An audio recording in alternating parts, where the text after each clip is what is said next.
JackiePepper. Woo! Welcome. Hey, ladies. Hey, welcome to Hoops Talk. Thank you guys so much for having me. It's really great to be on with you. You know what? Of course. I was thinking about this because I know that Kendall had been talking to us about this big voting initiative that y'all are working on. And I thought, who better than JackiePepper to have on our show to focus on voting? Because as I've mentioned several times, you have made me a better and stronger voter. And I just think your career trajectory from sports and activists, like all of that really is a great, mix that we in our podcast try to bring out. So we are thrilled to have you. So before we get into like the whole Q&A, I'm going to pretty much just read a little bio about you, and everything I learn on the internet. So feel free to correct me. Well, hopefully if you got it from my website, it's not wrong. Okay, I did my diligence. I was like, okay, I'm not just going to Google her. I'm actually going to go to her website. So, Jackie, you are a sports video producer and a progressive grassroots activist. You've produced content for Yahoo Sports, USA Today, and NFL Network. You've also won an Edward R. Murrow Award for your video features. You have been on-air TV and on-air radio talent for such programs as USA Today Sports, Comcast Sportsnet, ESPN LA 710, and KABC LA 790. And your activism is with the Indivisible California 33, which is a grassroots political action organization using the Indivisible Guide, which the Indivisible Guide was created by former congressional staffers that were creating actionable guidelines to get Congress to listen from people in the grassroots community that wanted to drive progressive and democratic policies from the local level. So with that, did I do a good job? Yeah, that was pretty smart. I mean, I had a lot of freaking jobs. So like there's a lot. I know. I was like, okay, you are definitely a force of nature in the sports industry. Can you tell us a little bit about what got you interested in getting into sports and how your career has transformed since you've begun? Sure. I mean, my career, I'm like a cat. I've had 9 lives in this industry and I just turned 37. I'm not even that old. Young maverick.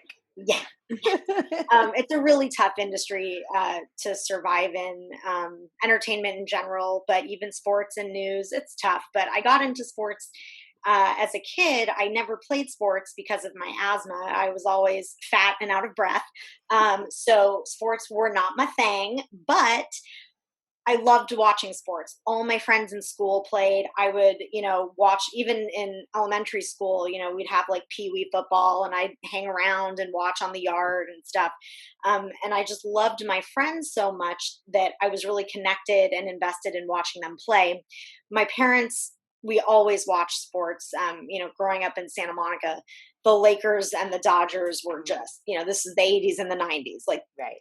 It was a good time to be a Lakers and Dodgers. Absolutely, yes. So I grew up loving watching sports, and that's how I learned about the games, and I was really invested in the people who played the games. So for me, it was X's and O's and the human element, the human interest element of sports, and I carried that throughout my teen years. I was in marching band in high school, so I was at all the football games, all the basketball games, playing my instrument. I became the mascot of my high school, Vicky the Viking at Santa Monica High School. Nice. Voted the spirited of my senior class, and I went to everything. I was on the sidelines at water polo games, like dressed up in a Viking outfit, track and field, so I got a lot of exposure to all kinds of sports in my youth and carried that through college.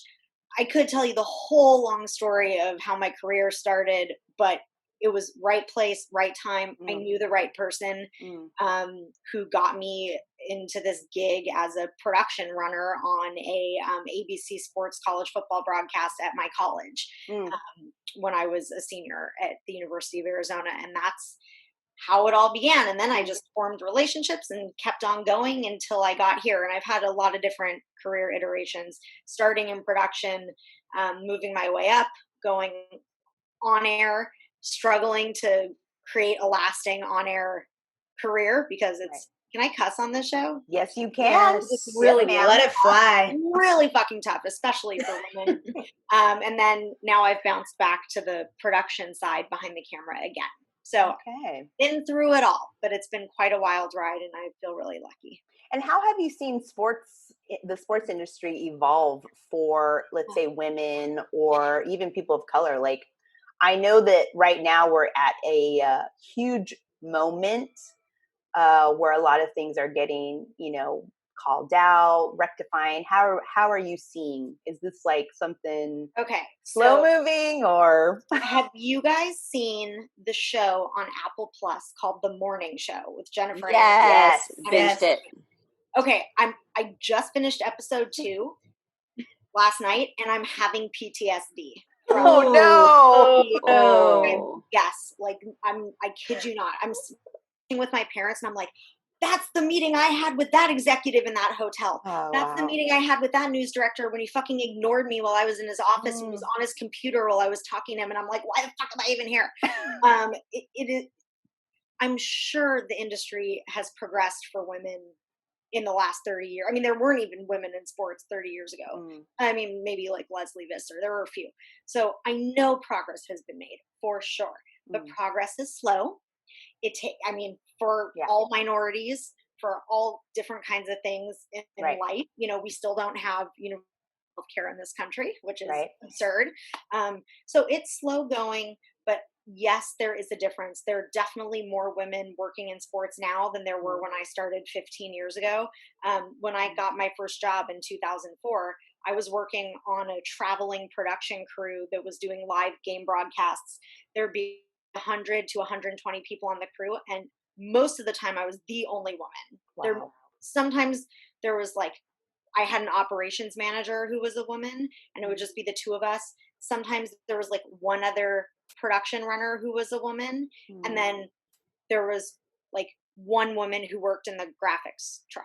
And we weren't always on the same shows.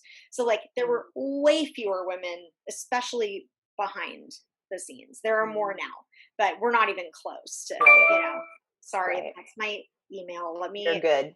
click out of it. It's so freaking loud. And it's AOL. Wow. Inside baseball right there. Fan account, like I've had it since the early 90s. I love it. Anyway. Well, I mean, to your point, we're not starting at zero, which is good. Correct.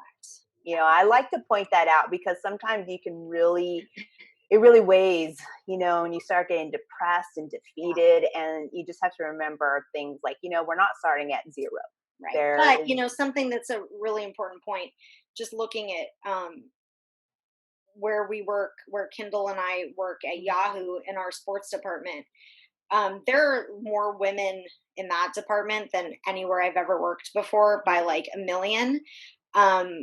On the video team, we are all the few women there are, we're all white, all of us, which is an issue.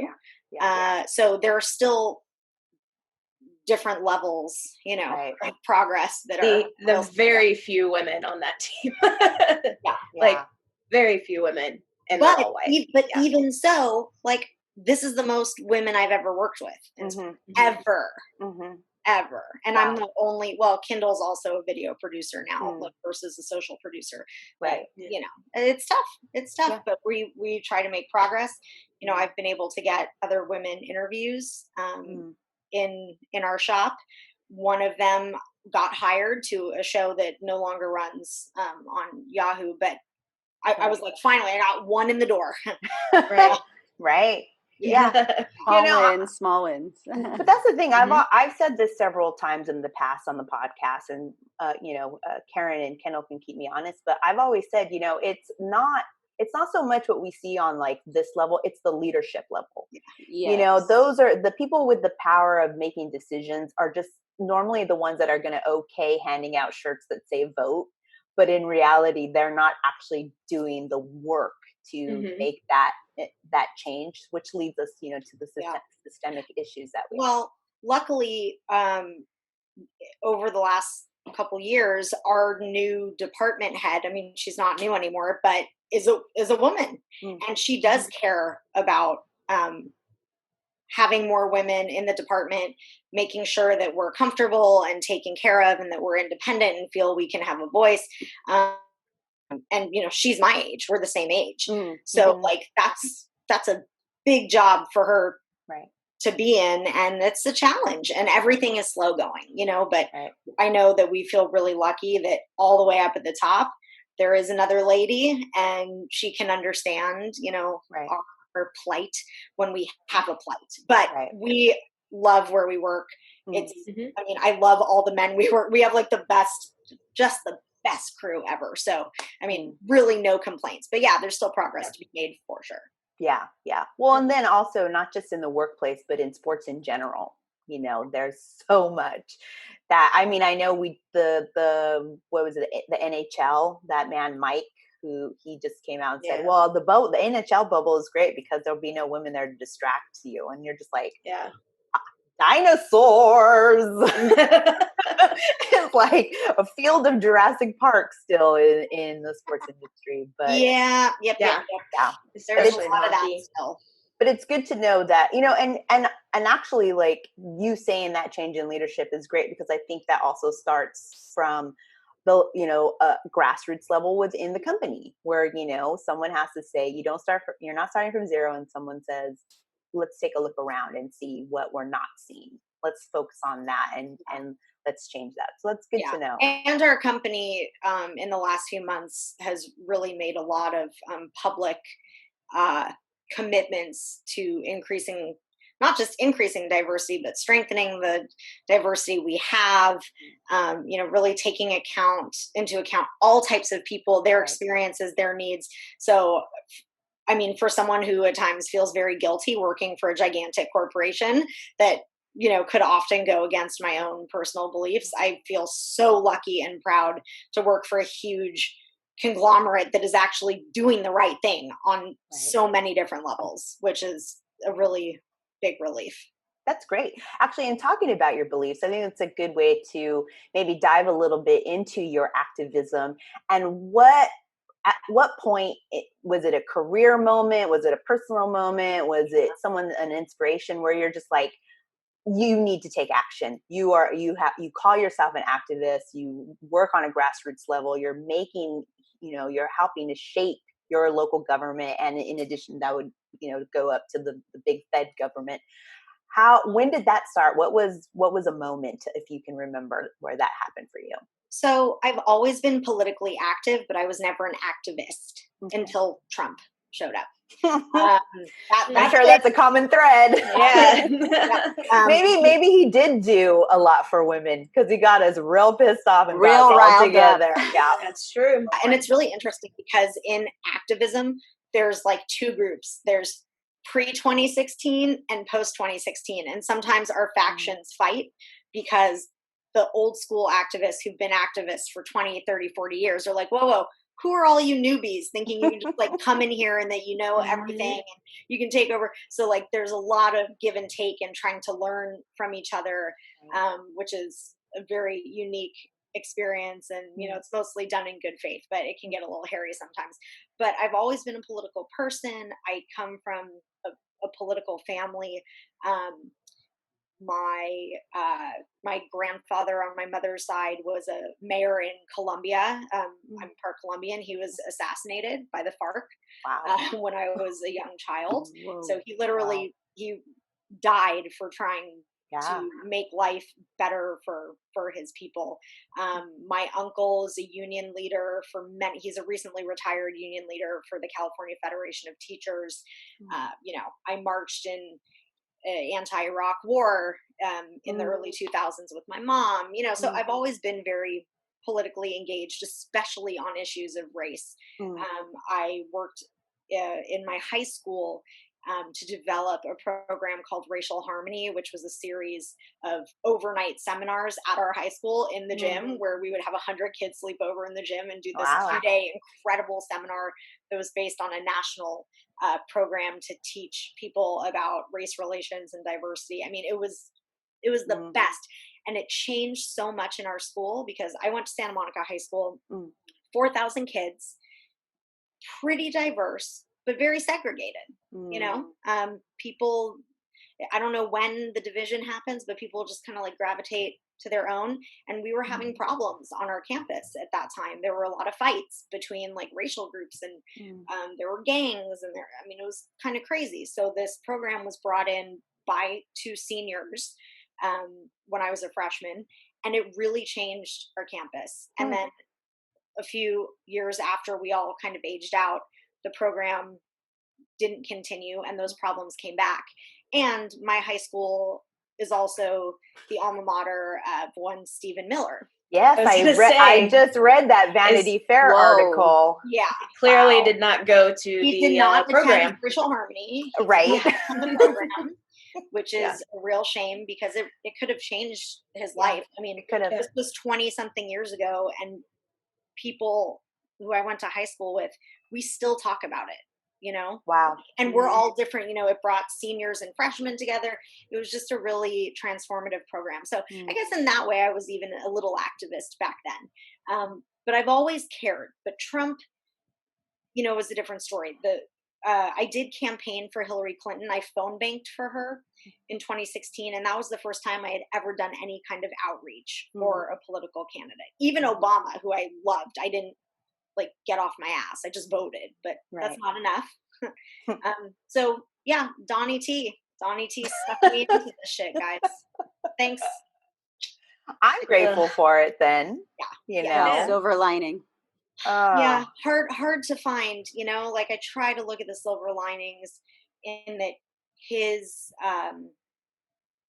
destruction of the country has motivated millions of people who didn't care before. Right. So there's that silver lining. But then when you think about all the damage done on so many levels, and now with COVID, the hundreds of thousands of Americans who are already dead and who are going to continue to die. Yeah. Kids dying in prison, in concentration camps. Yes. Concentration camps. Yeah, absolutely. Children get sick, and literally you see them on these internal cameras fucking flailing on the floor, having seizures and shit. No, I mean, so it's tough. It's tough. But this is where we are, and people, they have to do, if you care at all, you have to do more than vote. You've got to go just one little extra step this time around. You know, you saying that, and the work you're doing, the indivisible CA, is it CA 33? Yeah, which is my congressional district. Okay, tell us about that. How did you get involved with that, and how can other people get involved with that? Because I think that's really important. Because you know, a lot of people think about like the one big vote, right, for president, but in reality, it's the local voting, the local levels that are so critical. Can you talk a little bit about that? So, just for like super big picture stuff, for the last 10 years. Really since Obama was elected, the Republican Party started a massive grassroots movement at the local government level to flip thousands of state legislature seats all over the country.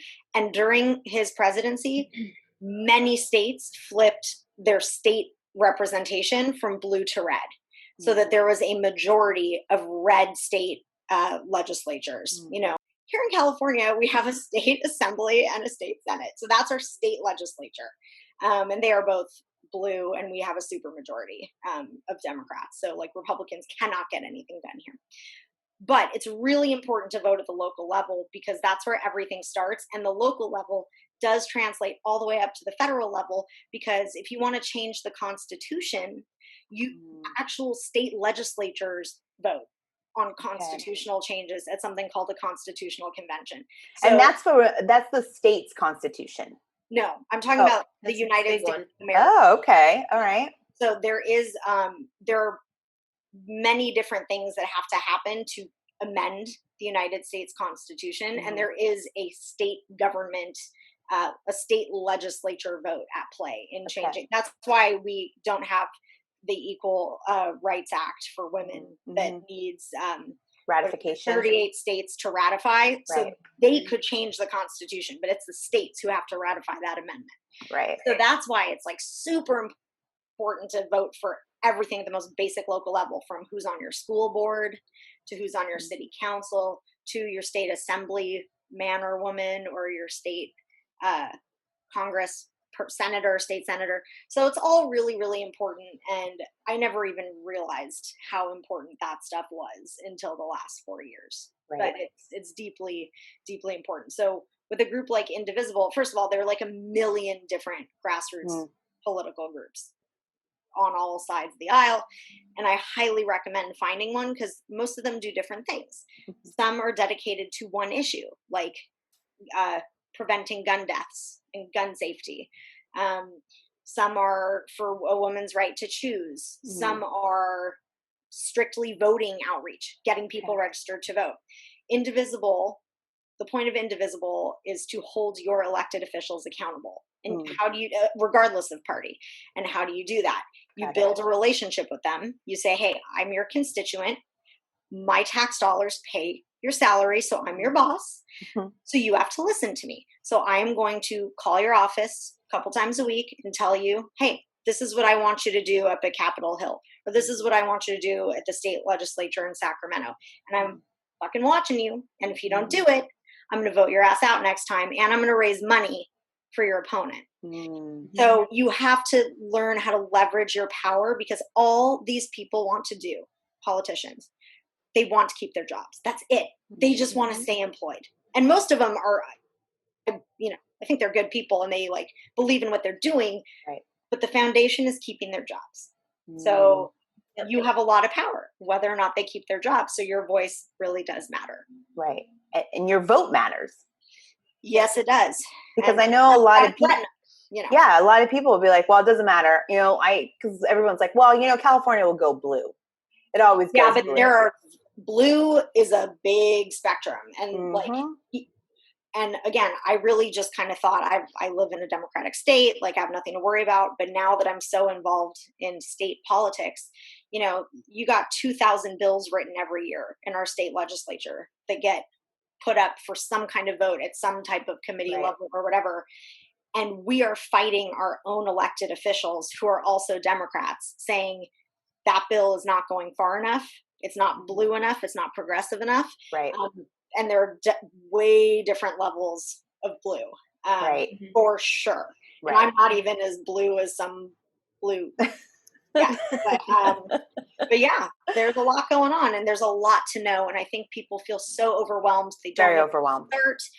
But you don't need to know everything. Nobody does. Right. You just need to care about something and then learn about the one thing you care about.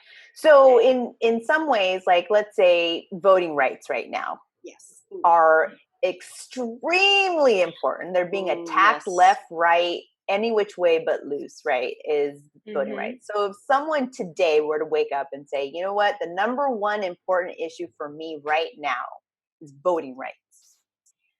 That's what I want to look into. So there are many different, there's like Fair Fight. I believe that's Stacey Abrams' organization. Yeah. There are others that I can't name, but there's so many. You would recommend saying, okay, instead of trying to eat the whole elephant, just look at maybe just the trunk. And if voting rights is that, go deep into that and take a look at that. Is that something that you would recommend? So in my Indivisible chapter, I'm one of the chairs of the voting rights subcommittee. So we have different subcommittees in our Indivisible group where people take leadership on a certain issue, like environment, voting rights, prison reform. So there's like a contact person to kind of like do the heavy lifting. We pretty much stopped doing that with voting rights, and not for a good reason. We stopped because here in California, we don't really have problems with voting rights. California is one of the best states that is fair, the state has made it easier for people to vote over time. the only time you really run into trouble here in California, I'll give you one example, is in the midterms in 2018, I went up to CA, was it 21 or 22, where Devin Nunes is a Republican congressman. This is up in the Fresno area. Yes. And I went to knock on doors for his Democratic opponent, Andrew Jantz, who he was down 20 points in the polls a week before the election, and I think he only ended up losing by like 3 or 4 points. That's amazing. It was unbelievable because believe it or not, that's progress. Huge in that part of California. Yes. Oh yeah. In the Central Valley, which is deeply rural, deeply red. Right. Yeah. Yes. It was like a victory in itself. Sure. Absolutely. Yeah. So when we went up there, we took a bus from an organizing committee down in LA. We went and spent the night at a hotel. Then they took us to Andrew Jantz's campaign headquarters, and they had local residents drive us in their cars to different neighborhoods. And they were like our local liaisons. So we could ask them questions because we were all outsiders coming in to these communities, which people don't often like. They want to be talked to by their own people, not like LA people, whatever. So big city. Totally. People are protective over like their way of life and who they think they are based on their geography and stuff, which I get. So we had our local driver, and he starts telling us about how in Nunes's district, they've started shutting down polling places in the bluer parts of the district, and including some rural areas, which happen to like be bluer than what you'd expect, and they've shut down those polling places. So then the next closest one is like 20 minutes away. And this is happening in California, and it's the local government in that city that is doing the bidding of that member of Congress. So, and the only way to fight it is you have to like publicize it and humiliate them into changing their ways, which is like what we're seeing with the U.S. Post Office right now, with Postmaster General. Unfortunately, he says he's going to stop making these changes, but he's not going to undo all the changes he's already made. So voting rights in California is not really that big of an issue, which is why I don't really take that on anymore. The problem is a state by state situation. Sure. And it's overwhelming because, you know, the Supreme Court of the United States gutted the Voting Rights Act in 2010. This had been put in place during the civil rights movement to stop race discrimination at the polls. And then in 2010, the Supreme Court was like, hey, we got Obama as president. We're in a post-racial America, so we don't have to protect people anymore. We can just take all that red tape off. They took the red tape off. Everything came flooding back. Floodgate. Yeah, the floodgates came out. So it's hard, and there's work to be done at the federal level, but until the court changes, until we have a majority of blue people on the Supreme Court who can get a case taken all the way back up again and put those protections back in place on a national level, people have to go state by state in their own state and try to lobby to make those changes. And that's going to start by voting for changing your state legislature to Democrat. And how do you do that when they've already rigged it with gerrymandering? You know, it's tough. It can be done. We've seen it happen before. In the civil rights movement. We know we can fix it, but the amount of work it takes is tremendous, and people have to do the work. So from a California perspective on voting rights, you know, there's things that still can be and should be done. But let's say I see what's happening in Georgia, or I see what's happening in other states. What, as a Californian, am I able to do anything to help those states? Yes. So my plan before COVID was to take, 2-3 weeks of vacation, create what I have dubbed a tourist activist trip, and go to all the crown jewels of the South. Fly to Atlanta, rent some cars, spend a couple days in these different, go to Charleston, go to Savannah, go to all these places in the South that I've always wanted to visit because I've never been. do like one tourist day and then one door knocking day where you meet up with local activists who will take you to knock on doors to register people to vote or to, try to pitch your candidate to them. That is not happening now because you cannot knock on somebody's door and talk to them face to face anymore. This is a huge, huge blow to this election. The inability to go face to face with voters is, it's terrifying to me because it is the single biggest action you can take that will change somebody's mind or convince them to vote is an in-person interaction. There have been study after study, poll after poll for decades on this. It is always the same. Door-to-door canvassing or speaking one-on-one to someone you know personally, like a friend or family member. It's the single biggest way to get someone to act. So that's what I was going to do. I was going to say, I know the Democratic candidate's going to be okay here in California with our electoral votes. So I'm going to go to places where where they're red and they really need some more blue help. Can't do that now, which is a problem. And the thing is, even with the gerrymandering and the restrictions, the hurdles that these states put in place to make it hard for people to vote, if the turnout is so huge, you're going to negate that few percentage points of trickery and bullshit. So if the turnout's gigantic, you can make up for that 3% of turnout votes, just by overcompensating with. So even though the hurdles are there, if you can get every person who's eligible actually vote, you should be able to make up for some of the funny business. So can't go door to door. Okay, no problem. You can phone bank. You can text bank, which is, I love text banking. In fact, I'm just getting a text right now from like one of the people who I always text bank with. Anyway, and it's so great because you don't even have to use your phone. You can use your laptop. You use like Slack. There are all these different platforms and it's all web-based. So it has everyone's phone number. It creates a canned message and you just press enter, enter, enter like 300 times. It sends it to all 300 people. Wow. Then you just sit and wait. You watch TV, you're watching your sports, you're tweeting, and then you wait for the replies. And then they give you all these different possible replies to what someone might ask you. Wow. So you're not like coming up with this shit on your own. There are answers to questions. There's a moderator in the group who, if you have a question, you hit them up and say, hey, this person's asking me this. I don't know the answer. They help you on the spot. It is awesome. It's like the most low rent activity you can do. And it actually makes a big difference. You can write postcards. We've sent, millions of postcards to voters in the last few years. And there are groups that exclusively do that. They'll send you a list of names and addresses. You get some stamps and postcards, you mail them out. There are like many things you can do without the in-person contact this time around. And I would go to, for anyone listening, Field Team 6, like it's like a play on SEAL Team 6. Field Team number 6.org is this incredible voting rights. Well, they're not voting rights. They register people to vote. That's all they do.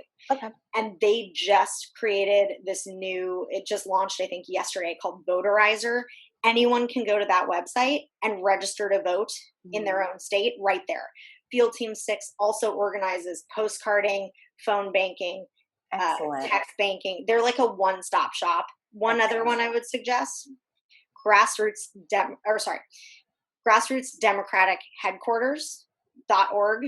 They also do all of those same things. I'm a part of both groups. They're very well organized, and you just show up virtually and they'll hand you everything you need and you'll be all set. It's fun, it's easy, it's social, even from a distance. I love it. Thank you so much for coming on. I know that you are getting ready to go and get people to vote right now. So we're gonna wrap this up. But thank you so much for coming. Thank you for those links. We'll go ahead and put them in our show notes. Jackie, again, you definitely have made me a better voter, a smarter voter. Anything you want to like plug or anything you want to just say before we wrap, and we'll let you go out there and start registering more people. Okay. One other really great resource. Yes. And I'll send you guys the links to the things I've told you about. It's a tool called ResistBot, ResistBot, ResistBot. And there's a phone number you text. Hold on, let me pull it up real quick. Hold on. ResistBot.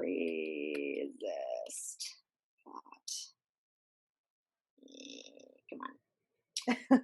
Well, I think it's 50409. Yes. So you send a text message to 50409. You just type the word resist in the body of your text. And it's this automated system that it'll ask you for your address, and then it'll load all your elected officials based on your address. And you can, either using text message on your phone or Facebook Messenger, you can write them a text, and it sends it directly to their office free of charge. And you don't have to do anything. You just put in like whatever you're thinking, and it takes care of it, and your elected officials get it. It could not be any easier. So easy. It'll also give you like a formatted digital letter that you could share on Twitter or Facebook or send to your friends. It'll say, hey, do you want me to send this to your friends? They can send the same thing too. It has all these great options. And if you don't know what to say, a group like mine, Indivisible California 33, we send out weekly call scripts. So we pick an issue, we create a script for you to either call on the phone, send a ResistBot message, send an email. So you don't even have to think. You don't have to be nervous. You can read it right off your computer screen. So there are so many tools. 5calls.org also does the same thing. They give you issue-based scripts so you can call your elected officials, read straight off the script. And what happens is, if like 20 people from someone's district calls them or emails them or whatever in one day about a certain issue, that issue goes right to that elected official that day as a top priority. So that's why it's important to organize, mobilize, and spread your message to your elected officials, because you're their boss. And you should tell them what you want them to do. Yep. I love that. I don't like talking to people on the phone, so that's perfect. You don't have to. It is, sign up for ResistBot. It's like the best. I use it multiple times a week. I love it. I love it. Jackie, you are definitely someone that everyone should know about. JackiePepper on Twitter, I think it's at JackiePepper. You are a voice that I love to hear and love to see on my timeline. And you know what? United, we must vote. Yes. And, let's vote blue. That's my recommendation. And all your local levels. So thank you so much. We're going to keep in touch with you because I know you're doing like a ton of stuff and we want to know more about it. And, let's just, together we're going to do this. I have hope. We're going to vote. Thank you, ladies, so much for having me. It's been a pleasure. Thank you, Jackie. Thank you. Thanks, Jackie. Bye. Thanks, Jackie.